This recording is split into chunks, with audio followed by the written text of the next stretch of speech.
सरस्वती नमस्तुभ्यं वरदे कामरूपिणी विद्यारम्भं करिष्यामि सिद्धिर्भवतु मे सदा सिद्धिर्भवतु मे सदा सरस्वती नमस्तुभ्यं वरदे। স্নিগ্ধা স্ত্রী যেরকম একদিন একদিন মানে উদত্তং শৃণ্যং ন শৃণোতি নাম উদত্তং পশ্যম ন পশ্যতে নাম, এই যে দেখেও দেখছি না, শুনেও শুনতে পাচ্ছি না, সে যখন নিজে সেই রকমভাবে ধরা দেয়, শব্দ যখন সেই ছাঁকনির মধ্যে দিয়ে ধরা দেয়, তখন কি হয় বলছেন, বেদ মন্ত্র এটা, জায়ব পত্য উসতি সুবাসা। সেই যেরকম মুগ্ধা স্ত্রী যেরকম শেষ পর্যন্ত তার স্বামীর কাছে, মুগ্ধ স্বামীর কাছে তার শরীর উন্মোচন করে, ঠিক সেইভাবেই মহাকবিদের কাছে, মহাবক্তাদের কাছে সরস্বতী তার শরীর উন্মোচন করেন। তাহলে একই জায়গায় কিন্তু যিনি স্রষ্টা তিনিই কিন্তু ভোক্তা হয়ে ওঠেন। সরস্বতীর এই হচ্ছে সবচেয়ে বড় রূপ, যার জন্যে একটা জায়গায়, আমি আর বাড়াচ্ছি না, অনেক কথা বলার ছিল, একটা জায়গায় বলছেন আমার দণ্ডী, তিনি একজন রসশাস্ত্রকার, তিনি যখন আরম্ভ করার সময় বলছেন যে চতুর্মুখ মুখাম্ভোজ বনহংস বধূর মম মানসে রমতাং নিত্যম সর্বশুক্লা সরস্বতী। বলছেন চতুর্মুখ মুখাম্ভোজ, চতুর্মুখ মানে ব্রহ্মা, মুখাম্ভোজ মানে তার মুখপদ্ম, সেই মুখপদ্মের বনের মধ্যে যিনি বধূটি, ব্রহ্মার বধূ, তিনি যেন সব সময় আমার মনের মধ্যে বিরাজ করেন। রমতাং মানে রমণ করেন, হ্যাঁ, যেন আনন্দ সহকারে বসবাস করেন। মানসে রমতাং নিত্যম সর্বশুক্লা সরস্বতী। সেই সর্বশুক্লা সরস্বতী তিনি কে? চতুর্মুখ মুখাম্ভোজ বনহংস বধূ, তিনি যেন আমার মানসে বিরাজ করেন। এটা না হলে কখনো হবে না। কেউ কবিতা লিখতে পারবে না, কেউ সাহিত্য রচনা করতে পারবে না। যে শব্দ ছাতুর মতো যেরকম একেবারে প্রকৃষ্ট শব্দ বেরিয়ে আসবে, তখন সে শব্দই কবিকে বরণ করে, তাই না? কবি তখন নিজের ভাবনায় লিখতে থাকে। হ্যাঁ, মহাকবির মধ্যে দিয়ে, মহাকবির সামনে এসে শব্দরাশি অনন্তভাবে উন্মুক্ত হয়ে দাঁড়ায়। মহাকবি তার একটা একটা করে চয়ন করে, যেরকম ছাতুর কথা বললাম, চয়ন করে, তিনি চয়ন তাকে নিজে করতে হয় না, তার প্রতিভা যেরকম, তার কল্পনা শক্তি যেরকম, তার দ্বারাই তিনি শেষ পর্যন্ত কাব্য রচনা করতে থাকেন। এইটাই হলো সরস্বতীর সবচেয়ে বড় অধিবাস বলে। মানুষের সমস্ত মুখের মধ্যে সেই সরস্বতী আছেন। তাকে পরিষ্কার করবেন কিভাবে, সেটা মানুষের বিচার্য, মানুষ সেটা চেষ্টা করবে।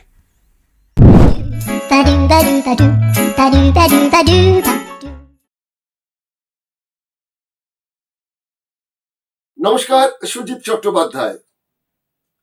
সরস্বতী পুজো, তাই নিয়ে একটি প্রতিবেদন আপনাদের সামনে হাজির করছি। সরস্বতীর যে আখ্যান, পৌরাণিক আখ্যান, তাতে নাকি অনেক জটিলতা আছে। শুনলেন তো পুরাণবিদ, অধ্যাপক, পণ্ডিত মানুষ নৃসিংহপ্রসাদ ভাদুরী কি বললেন। আমরাও চিন্তা করে দেখলাম যে এই সরস্বতীর দিকগুলো নিয়ে একটু আপনাদের সামনে একটি প্রতিবেদন হাজির করি। কেননা সরস্বতীকে একদিকে বলা হচ্ছে তিনি হচ্ছেন ব্রহ্মার পুত্রী, আবার বলা হচ্ছে তিনি নাকি ব্রহ্মার স্ত্রীও বটে। সরস্বতীর আবার বলা হচ্ছে কোথাও তার স্বামী বিষ্ণু, অর্থাৎ বিষ্ণুর গঙ্গা, লক্ষ্মী ছাড়াও সরস্বতী ছিলেন স্ত্রী, 3 স্ত্রী। পরবর্তীকালে তিনি গঙ্গাকে ত্যাগ করেন, সরস্বতীকে ত্যাগ করেন, লক্ষ্মী দেবীকে স্ত্রী হিসেবে পাশে রাখেন, সেও রয়েছে এক আখ্যান। আবার কোথাও বলা হয়েছে তার বাহন হাঁস, আবার দক্ষিণ ভারতে বলা হয়েছে তার বাহন ময়ূর। আবার কোথাও কোথাও বলা হয়েছে যে সরস্বতী তো হিন্দু দেবীই নন, বৌদ্ধ হীনযানী তন্ত্রে যে সরস্বতীর কথা উল্লেখ করা হয়েছে সেটাকেই হিন্দু ধর্মে পরবর্তীকালে যোগ করে দেওয়া হয়েছে। যেমন ভাবে আমাদের বুদ্ধদেবকে হিন্দু ধর্মে বিষ্ণুর নবম অবতার হিসেবে ঢুকিয়ে নেওয়া হয়েছে। মানে বৃহত্তর হিন্দু সংস্কৃতি গড়ে তোলার একটা ছক বলতে পারেন। আবার কোথাও কোথাও বলা হয়েছে সরস্বতী বিদ্যার দেবী হলেন কবে?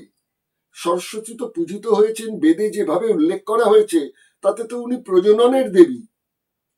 তো প্রজননের দেবী বিদ্যার দেবীতে কিভাবে কনভার্ট হয়ে গেলেন? শ্রীপঞ্চমীতে আগে নাকি লক্ষ্মী পুজোই হতো, তারপর ওটা সরস্বতী পুজোয় বদলে গেল, সেটাই ভাবে কিভাবে হলো? এই সব কিছু নিয়ে যে একটা রহস্য আছে সেসবগুলোকে একটু পরিষ্কার করার জন্য চলুন সরস্বতী সম্বন্ধে কিছু অজানা তথ্য আমরা একটু জেনে নিই। প্রথম একটা প্রতিবেদন দেখাচ্ছি, পরপর তারপর প্রসঙ্গে ফিরব। দেখুন প্রথম প্রতিবেদনটি। ভারতে অনেক স্থানেই সরস্বতী পুজোর চল থাকলেও পূর্বাঞ্চলে বিশেষ করে বাংলা, আসাম, ত্রিপুরাতেই প্রচলনটি বেশি। অবশ্য ছাত্রছাত্রীদের তত্ত্বাবধানেই এই পুজো হয়। কিন্তু আদৌ কি দেবী সরস্বতী বিদ্যার দেবী? শাস্ত্র বা ইতিহাস তো অন্য কথা বলে। স্বামী প্রজ্ঞানানন্দ রামকৃষ্ণ মঠ থেকে প্রকাশিত শ্রী দুর্গা গ্রন্থের ৪৫ নম্বর পৃষ্ঠায় লিখেছেন, মাঘ মাসের শুক্লা পঞ্চমী তিথিতে হিন্দু মাত্রই শ্রী সরস্বতী দেবীর পূজা করিয়া থাকেন। এই প্রথা বহুকাল হইতে চলিয়া আসিতেছে। ইয়া ঠিক কোন সময়ে আরম্ভ হইয়াছিল তাহা এখনো নির্ণয় করিতে পারা যায় না।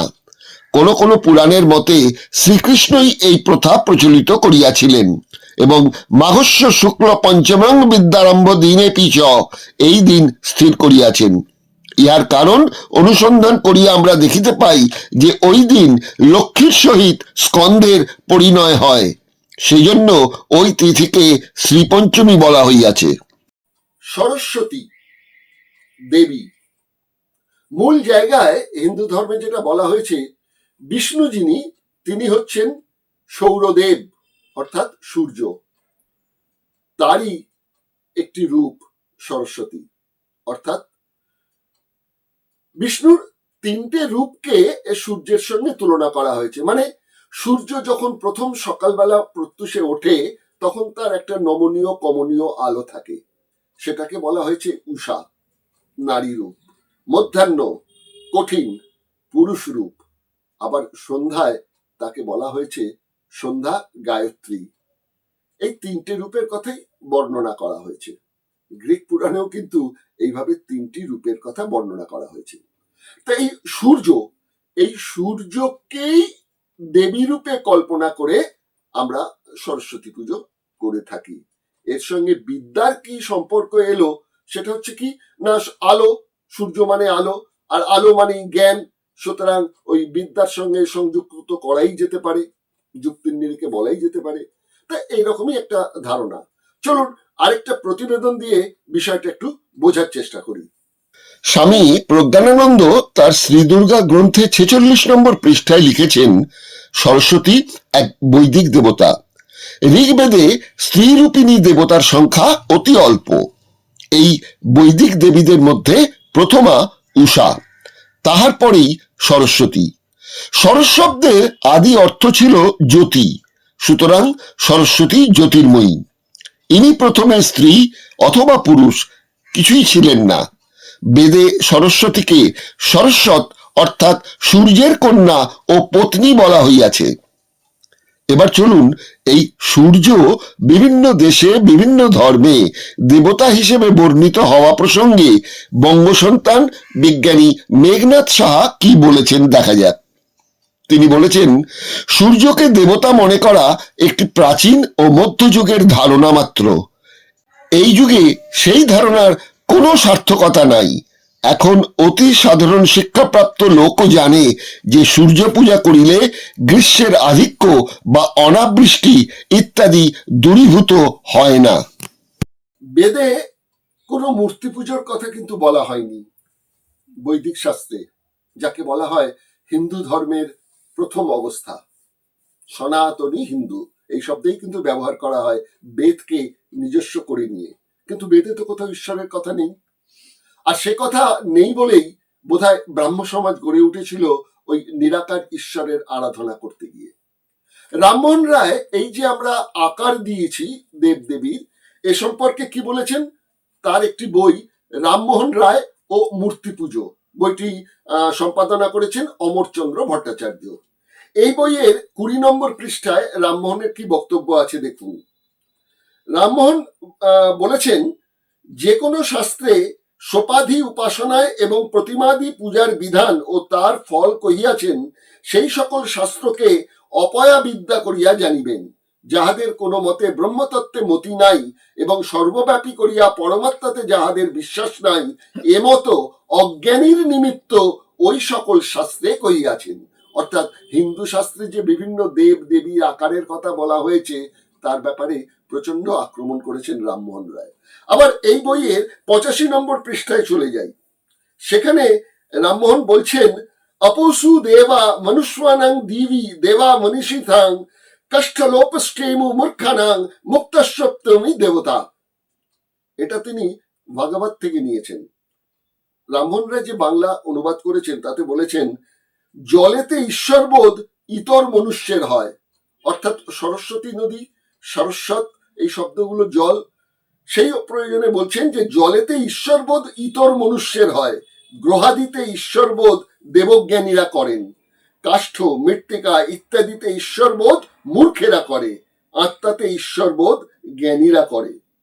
আবার শ্রী ভগবত দশম স্কন্ধের 84 নম্বর ব্যাসাদির প্রতি যে ভগবত বাক্য, সেটার যিনি বাংলা অনুবাদ করেছেন তাতে তিনি বলেছেন, তীর্থস্থানাদিতে তপস্যা বুদ্ধি যাহাদের আর প্রতিমাতে দেবতা জ্ঞান যাহাদের, এমতরূপ ব্যক্তি সকলের যোগেশ্বরদের দর্শন স্পর্শন নমস্কার আর পাদার্চন অসম্ভবনীয় হয়।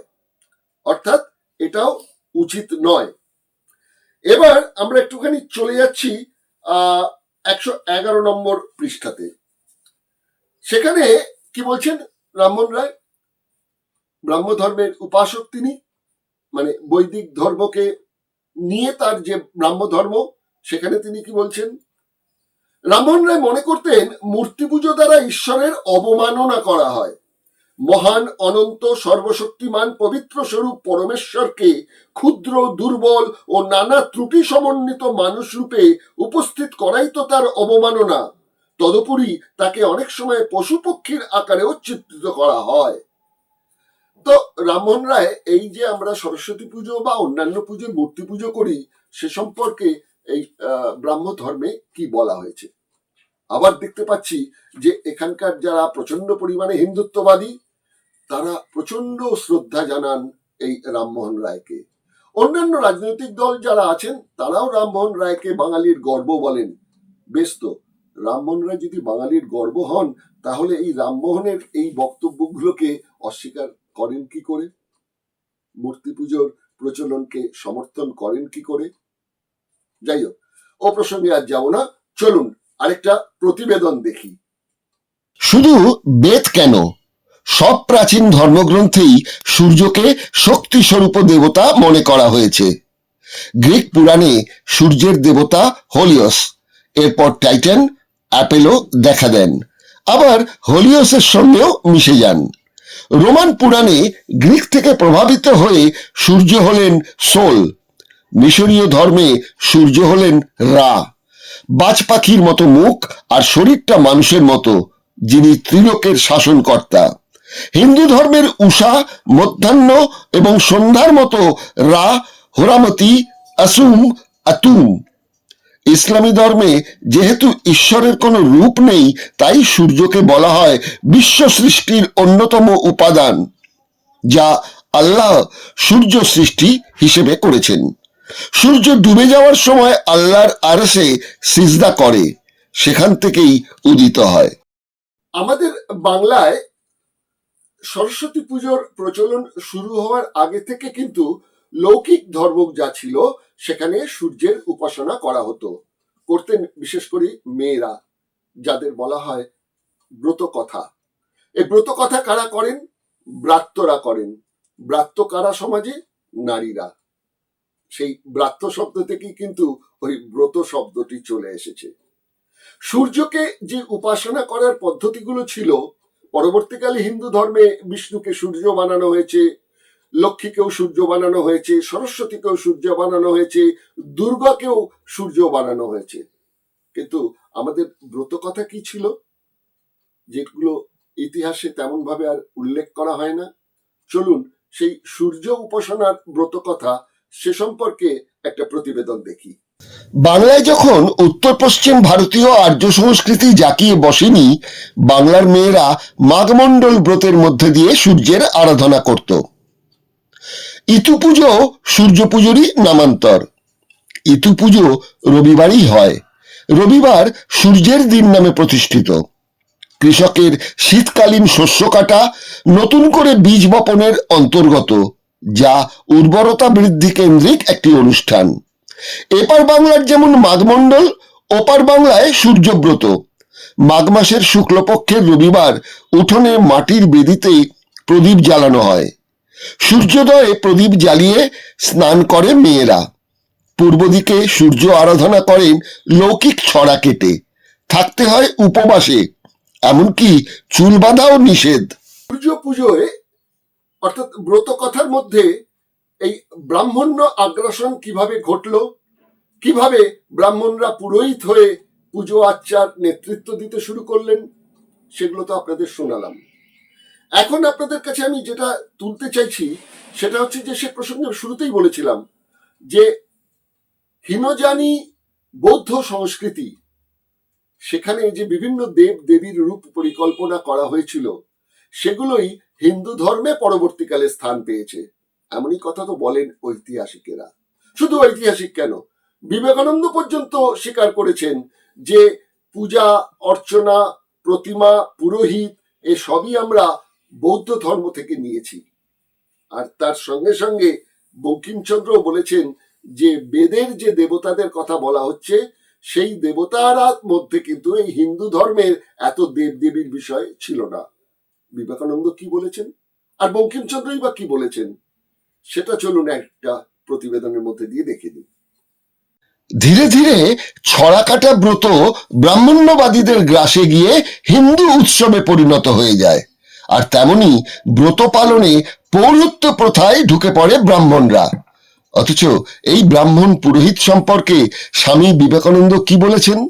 তিনি বলেছেন, পৌরোহিত্যই ভারতের সর্বনাশের মূল। পুরোহিতরাই ভারতে নিষ্ঠুর ও নিষ্করুণ। সেজন্য সেখানে পুরোহিততন্ত্রের উদ্ভব হয়, সেখানেই ধর্মের পতন হয়। লাথি মেরে পুরোহিতদের তাড়াও, এই মস্তিষ্কহীন লোকগুলো কখনো শুধরবে না।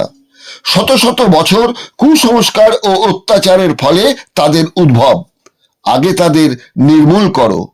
স্বামী বিবেকানন্দ, বাণী ও রচনা, 3য়, 6ষ্ঠ ও 7ম খণ্ড। বঙ্কিমচন্দ্র তার বিখ্যাত প্রবন্ধ ব্যাঘ্রাচার্য বৃহন্নাঙ্গুল লোকরহস্য গ্রন্থের মধ্যে একটি প্রবন্ধ লিখেছেন। বৃহন্নাঙ্গুল কথার অর্থ বড় লেজ। বড় লেজ বিশিষ্ট বাঘকে ব্যাঘ্রাচার্য বৃহন্নাঙ্গুল বলা হয়েছে। বনের হিংস্র পশু বাঘের মুখ থেকে মনুষ্য চরিত্রের নানা অসঙ্গতি প্রকাশ করিয়েছেন বঙ্কিমচন্দ্র। ব্রাহ্মণ পুরোহিতদের সম্পর্কে বৃহন্নাঙ্গুলের মুখ দিয়ে প্রকাশ করিয়েছেন। অভিধানে লেখে, পুরোহিত চালকলাভোজী বঞ্চনা ব্যবসায়ী মনুষ্য বিশেষ। কিন্তু এই ব্যাখ্যা দুষ্ট, কেননা সকল পুরোহিত চালকলাভোজী নয়। অনেক পুরোহিত মদ্য মাংস খাইয়া থাকেন, অনেক পুরোহিত সর্বভুক। পক্ষান্তরে চালকলা খাইলেই পুরোহিত হয় এমতো নহে। বারাণসী নামক নগরে অনেকগুলি ষাঁড় আছে, তাহারা চালকলা খাইয়া থাকে, তাহারা পুরোহিত নহে। তাহার কারণ তাহারা বঞ্চক নহে। বঞ্চকে যদি চালকলা খায়, তাহা হইলেই পুরোহিত হয়। সাহেব আম্বেদকর লিখেছেন, ব্রাহ্মণদের হাত থেকে ভারতের সাংস্কৃতিক জগৎকে মুক্ত করতে না পারলে এদেশে যুক্তিবাদী মননশীল পরিবেশ সৃষ্টি হবে না। ব্রাহ্মণরা দেবদেবীর স্রষ্টা। দেবদেবীর মূর্তিকে সাক্ষী গোপাল হিসেবে দাঁড় করিয়ে কৌশলে চলছে ব্রাহ্মণ্য শ্রেণীর ধর্মীয় লুণ্ঠন ও সামাজিক শোষণ। উত্তরপ্রদেশীয় ব্রাহ্মণ পরিবারের সন্তান কেদারনাথ পাণ্ডে হিন্দুত্ববাদে আকৃষ্ট হয়ে সাধু সঙ্গে যোগ দিয়েছিলেন। নাম হয় রাম উধার সিং। এরপর মার্ক্সবাদী দর্শনে ও বৌদ্ধ ধর্মে আকর্ষণ। নাম হয় রাহুল সংকৃত্যায়ন।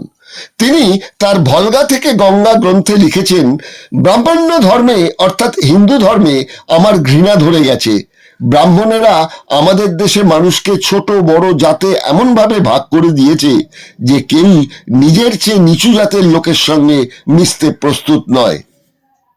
বুদ্ধদেব ভট্টাচার্যের পিতামহ সুরেন্দ্রমোহন ভট্টাচার্য 1904 সালে পুরোহিত দর্পণ একটি গ্রন্থ রচনা করেন। সেই গ্রন্থের ভূমিকায় লেখেন, যাহারা মূর্খ অন্য উপায়ে উদরান্নের সংস্থান করিতে পারে না তাহারাই যাজক বা পুরোহিত। সুরেন্দ্রমোহন ভট্টাচার্য, গ্রন্থ পুরোহিত দর্পণ। বাংলা সাহিত্যের দিকপাল শিবরাম চক্রবর্তী তার মস্কো থেকে পন্ডিচেরি গ্রন্থে লিখেছেন, সাম্যের প্রতীক ব্রাহ্মণ নয়, সে হচ্ছে ভেদের মূর্তি। এই ভারতের স্রষ্টা শূদ্র, এসসি এসটি ওবিসি এর আদিম অধিবাসী শূদ্র। এর সভ্যতা শূদ্র সভ্যতা। ব্রাহ্মণের দিন ফুরিয়ে এসেছে। বামুনের আগেও ভারতে শূদ্র ছিল এবং শূদ্রই পরে থাকবে। বামুনকে কাঁধ থেকে নামাতে না পারলে এই জাত কোনোদিন সোজা হয়ে দাঁড়াতে পারবে না। মনুর সত্য, হিন্দু শাস্ত্র মনুসংহিতা লোপ না পেলে এদেশে মনুষ্যত্বের বিকাশ হওয়া অসম্ভব। শিবরাম চক্রবর্তী, মস্কো থেকে পন্ডিচেরি। সরস্বতী পুজোর উদ্ভব সম্বন্ধে স্বামী প্রজ্ঞানানন্দ তার শ্রী দুর্গা গ্রন্থের 50 পৃষ্ঠায় লিখেছেন, সরস্বতী দেবীর প্রতিমা বৈদিক যুগে ছিল না। বৌদ্ধ যুগে অর্থাৎ খ্রিস্টপূর্ব 5ম শতাব্দী হইতে হিন্দু দেবদেবীদের নানাবিধ মূর্তি বুদ্ধদেবের নানা প্রকার মূর্তির সহিত পরিকল্পিত ও গঠিত হইয়াছে। বৌদ্ধতন্ত্রেও সরস্বতীর নাম ও রূপভেদ আছে। বৌদ্ধ সরস্বতী যেমন মহা সরস্বতী, ব্রজবীণা সরস্বতী, ব্রজ শারদা, আর্য সরস্বতী, নীল সরস্বতী প্রভৃতি। এছাড়াও হিন্দু ও বৌদ্ধ তন্ত্রে পদ্মাসীনা সরস্বতী, হংসবাহনা সরস্বতী, ময়ূরবাহনা সরস্বতী, সিংহবাহনা সরস্বতী, মেষবাহনা সরস্বতী, ললিতাসনে আসীনা সরস্বতী, নৃত্য সরস্বতীর উল্লেখ আছে। গোড়াকার দিকে শ্রীপঞ্চমীতে লক্ষ্মী দেবীর পূজারই বিধি ছিল। এই লক্ষ্মী দেবী কিন্তু দুর্গার কন্যা নন, দেবরাজ ইন্দ্রের শাশুড়ির কন্যা অর্থাৎ ইন্দ্রের শালিকা। অন্য নাম দেবসেনা, ইনি ষষ্ঠী। পরবর্তী সময়ে শ্রীপঞ্চমী আদৌ সরস্বতী পুজোর দিন ছিল না। কিন্তু কেন যে এই রদবদল হলো, এই তথ্য জানার অধিকার জনগণকে দেওয়া হয়নি। ভাগ্যিস সে যুগে তথ্য জানার অধিকার সাধারণের জন্য আইনি স্বীকৃতি পায়নি। অবশ্য পেলেও কি লাভ? আজ তো আমরা সেই অধিকার পেয়েছি, কিন্তু ফল পেয়েছি কি? হিন্দু ধর্মের বিভিন্ন পুরাণে বলা হয়েছে সরস্বতী ব্রহ্মার স্ত্রী, আর কোথাও বা বলা হয়েছে নারায়ণের স্ত্রী, কোথাও বা বলা হয়েছে কার্তিকের স্ত্রী, কোথাও বা বলা হয়েছে গণেশের স্ত্রী। কিন্তু সরস্বতীর সন্তান সারস্বত, তার পিতা কিন্তু দধিচি মুনি। খটকা লাগছে? তবে গল্পটা শুনুন। পুরাকালে দধিচি মুনি সরস্বতী নদী তীরে তপস্যায় বসেছিলেন। অপ্সরা অলম্বুসাকে দেখে তিনি বিচলিত হন। সরস্বতী নদীতে তার বীর্যস্খলন হয়।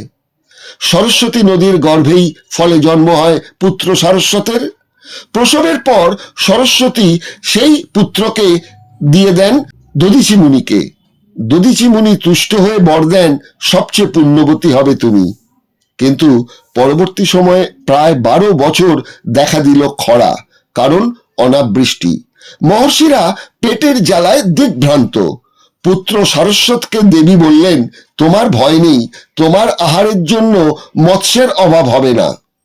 দেবীর ভক্তরা যখন ক্ষুধার্ত হয়ে এদিক সেদিক ঘুরে বেড়াচ্ছে, সেখানে দেবী কিন্তু নিজ পুত্রের স্বার্থটাই রক্ষা করলেন।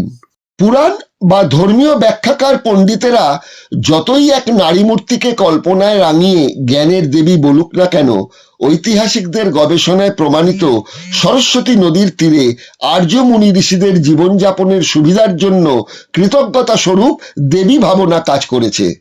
সরস শব্দের অর্থ জল, ভিন্ন মতে জ্যোতি অর্থাৎ সূর্য। ঋগ্বেদের বিশিষ্ট বঙ্গানুবাদক রমেশচন্দ্র দত্তের মতে সরস্বতী পুলিঙ্গ। প্রাচীন যুগেও দেশে বিদেশে দেবী সরস্বতীকে প্রজনন বা উর্বরতার দেবী হিসেবে মানা হয়েছে। অথর্ববেদে বাগ দেবী দেবশ্রেষ্ঠ কামের কন্যা। ঐতরেয় ব্রাহ্মণ মতে সরস্বতী দ্বিস্তন বিশিষ্টা, সত্য ও মিথ্যা তার দুই স্তনের নাম। সেই স্তন দুগ্ধই 28 বর্ষীয় বৃষ্টি ধারা, যা উর্বরতার সহায়ক। সরস্বতী পুজোর অন্যতম উপকরণ লাল পলাশ ফুল। ঋতুমতী নারীর রজদর্শনই প্রাণী জন্মের প্রথম শর্ত, সুতরাং রক্তের অঞ্জলি দেওয়াও এই পুজোর শর্ত। পূর্ব বাংলার ময়মনসিংহ সহ বহু অঞ্চলে সরস্বতী পুজোয় মেষ বলি দেওয়ার প্রচলন ছিল, এখনো আছে। দেবীর বাহন হাঁস। হাঁসের প্রজনন ক্ষমতা অসামান্য। এই উভচর প্রাণীটি বৈদিক ভাবনা থেকে ব্রহ্মার কাছ থেকে বাহন হিসেবে পান সরস্বতী। কিছু ক্ষেত্রে ওই মেষ অর্থাৎ ভেড়াকেও দেবীর বাহন বলা হয়েছে। ভেড়ার প্রাচীন শব্দ মেড়া, শব্দটি এসছে সংস্কৃত মেট্র থেকে, যার অর্থ লিঙ্গ। অনেক ক্ষেত্রে মোরগ ও ময়ূরকেও দেবীর বাহন বলা হয়েছে। রূপক হিসেবে যদি ধরি, ভোরের ডাক দেয় মোরগ, অর্থাৎ অন্ধকার থেকে আলোর বার্তা প্রথম বয়ে আনে মোরগ। আর ময়ূর স্বভাবে পলিগ্যামিক, বহু সঙ্গিনীতে বিশ্বাসী। কামকন্যা উর্বরতার দেবী সরস্বতীর এর চেয়ে আর ভালো বাহন কি হতে পারে? ঋগ্বেদীয় যুগে দেবী সরস্বতীর কাছে বিদ্যা নয়, চাওয়া হতো অন্ন, বস্ত্র ও পুত্র। অনুষ্ঠানের প্রথম দিকেই জানিয়েছিলাম পুরাণের একটি বিশেষ বিষয়, অর্থাৎ বিষ্ণুর 3 স্ত্রী গঙ্গা, লক্ষ্মী এবং সরস্বতী। একটা সময় বিষ্ণু গঙ্গা আর সরস্বতীর কলহে বিরক্ত হয়ে এই 2 স্ত্রীকে নাকি ত্যাগ করেছিলেন, লক্ষ্মীকে নিয়েই ছিলেন। কি সেই পৌরাণিক ঘটনা, কি পুরাণ বলছে, চলুন ছোট্ট করে সেই প্রতিবেদনটাও আপনাদের সামনে হাজির করি। সবচেয়ে গুরুত্বপূর্ণ তথ্য রয়েছে পুরাণে এই সরস্বতী প্রসঙ্গে। পুরাণে বলছে বিষ্ণুর 3 স্ত্রী গঙ্গা, লক্ষ্মী ও সরস্বতী। বিষ্ণুর প্রিয়তমা ছিলেন গঙ্গা, আর লক্ষ্মী মনে মনে কষ্ট পেলেও স্বামীক জ্ঞানে ভক্তি দেখিয়ে নীরব ছিলেন। কিন্তু সরস্বতী বাকশক্তির দেবী। পিতা ব্রহ্মা যখন যৌন সম্পর্ক স্থাপনের জন্য তাকে বলপ্রয়োগ করছিলেন, প্রতিবাদ করেছিলেন সরস্বতী। এক্ষেত্রেও প্রতিবাদী সরস্বতী গঙ্গার সঙ্গে কলহে জড়িয়ে পড়েন। মধ্যস্থতায় এগিয়ে আসেন লক্ষ্মী। সরস্বতী সতীন লক্ষ্মীকে অভিশাপ দিলেন পৃথিবীতে লক্ষ্মী যেন তুলসী গাছ হয়ে জন্মান, আর লক্ষ্মীও সরস্বতীকে শাপ দেন সরস্বতীও যেন পৃথিবীতে নদী হয়ে জন্মাবেন। ফলে লক্ষ্মী হলেন তুলসী আর সরস্বতী হলেন নদী। বিষ্ণু এই 2 সতীনের কলহে বিরক্ত হয়ে গঙ্গা ও সরস্বতীকে ত্যাগ করলেন, আর লক্ষ্মীকেই মান্যতা দিলেন স্ত্রী হিসেবে। শেষ করার মুহূর্তে আরেকটি তথ্য আপনাদের জানাতে চাই। সরস্বতী যে কেবল ছাত্র ছাত্রীদের উপাস্য দেবী তা নয়, নিষিদ্ধ পল্লীর মেয়েরাও এই সরস্বতী পুজো করে থাকেন। এবং বাংলায় প্রবল একটা প্রচলন ছিল, এই সরস্বতী পুজো হতো আমাদের নিষিদ্ধ পল্লীতে, এখনো হয়। কেন? সেই নিয়েই আরেকটি প্রতিবেদন আপনাদের সামনে হাজির করছি। ছাত্রছাত্রী মহলে সরস্বতী যেমন পূজিতা হন, আর নিষিদ্ধ পল্লীতেও দেবী সরস্বতী পূজিতা হন। কেন? পুরাণ বলছে বাৎসায়নের কামসূত্র মতে 64 কলা শিক্ষার শুরুর বিধান আছে শ্রীপঞ্চমীতে। নিষিদ্ধ পল্লীতে বহু মেয়ের হাতে খড়ি হয় এদিন। শেখানো শুরু হয় 6 বিদ্যা: ছলনা, ছেনালি, ছেলেমি, ছাপানো, ছেমো ও ছেঁচড়ামি। যৌনকর্মী হিসেবে নামকরণও হয়। একটা সময় বাংলার বাবু সমাজ যৌনপল্লীতে ভিড় করতেন এই দিনে। যদিও সেকালের বুদ্ধিজীবী সমাজ কিন্তু যৌনপল্লীতে সরস্বতী পুজো ভালো চোখে দেখেননি। সুলভ সমাচার পত্রিকায় লেখা হয়েছিল বেশ্যাদের এই পুজো অনাধিকার চর্চা। ভুবনচন্দ্র মুখোপাধ্যায় সমাজ কুচিত্র নকশায় 1865 সালে লিখলেন, কলকাতা শহরের সকলই সৃষ্টি ছাড়া এখানে গৃহবাড়ির চেয়ে বেশ্যাবাড়িতে সরস্বতী পুজোর সংখ্যা ও জাঁকজমক শতগুণে অধিক। কিন্তু স্বয়ং কুবেরের হাত আছে যে বাবুদের মাথার উপর, তারা চাইলেই 33 কোটি দেবদেবীকে যেখানে খুশি নিয়ে যেতে পারেন। এতে আর বলার কি আছে? 1872 সালে বঙ্গদর্শনে বঙ্কিমচন্দ্র লিখলেন, গৃহিণীর অনুরোধে বাড়িতে লক্ষ্মী পুজো করিবেন, উপপত্নীদের অনুরোধে যৌনপল্লীতে সরস্বতী পুজো করিবেন। এছাড়াও কোন কোন পুরাণে সরস্বতীকে কার্তিকের স্ত্রী বলা হয়েছে। দেবী ষষ্ঠী, যিনি প্রজননের লৌকিক দেবী, একাকার হয়েছেন হিন্দু পুরাণের সরস্বতী হিসেবে। তাই শ্রীপঞ্চমীর পরের দিন শীতল ষষ্ঠী পালিত হয়। যৌনকর্মীরা শ্রীপঞ্চমীতে ছলাকলা শিক্ষার জন্য সরস্বতী পুজো করেন, তেমনি সুন্দরী কন্যার জন্ম দেওয়ার জন্য পরের দিন ষষ্ঠী ব্রত পালন করেন। অর্থাৎ সুন্দরী কন্যা হলে তবেই তো তার জীবিকা পরবর্তী প্রজন্মে স্থাপিত হবে। আপনাদের সামনে এই সরস্বতীর কিছু অজানা তথ্য বা যা কিছু জটিলতা পুরাণে আছে সেগুলো টুকরো টুকরো করে যতটা সম্ভব ছোট করে আপনাদের কাছে একটু হাজির করলাম। অনুষ্ঠানটা আপনাদের কেমন লাগলো অবশ্যই একটু মন্তব্য করে জানাবেন। যদি ভালো লাগে অন্যকে শেয়ার করবেন, আর অবশ্যই সাবস্ক্রাইব করবেন। তাহলে আমরা এই ধরনের অনেক অজানা তথ্য খুঁজে আপনাদের সামনে হাজির করার একটা আলাদা উৎসাহ পাব। আচ্ছা, তাহলে এখানে শেষ করছি। দিগদর্শন, 10-এর পাশে, দেশের সাথে। নমস্কার।